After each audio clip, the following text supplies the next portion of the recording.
Ipinagpatuloy ng House Quad Committee ang kanilang pagdinig ngayong araw hinggil sa war on drugs ng dati administrasyon.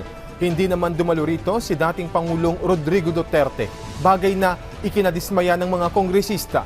Si Mela Lesmoras ng PTV sa Balitang Pambansa. Mela.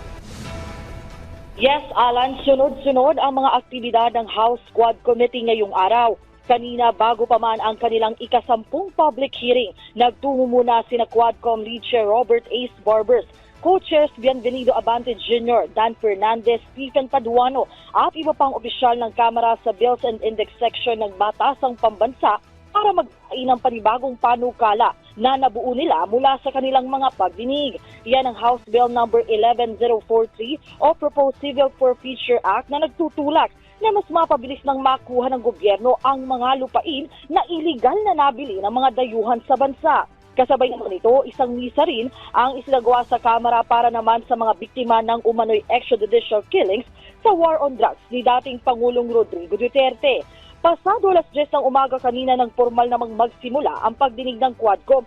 Ukol pa rin dito sa mga issue sa illegal na droga at EJK. No-show pa rin dito si dating Pangulong Duterte, bagay na ikinidesmaya ng mga kongresista. Wala si Duterte, marami namang iba pang resource speakers na humarap sa pagdinig at inaasahan nating bawat isa ay sasalang sa masusing interpelasyon ng mga kongresista. Alan? Maraming salamat, Mela Lesmoras.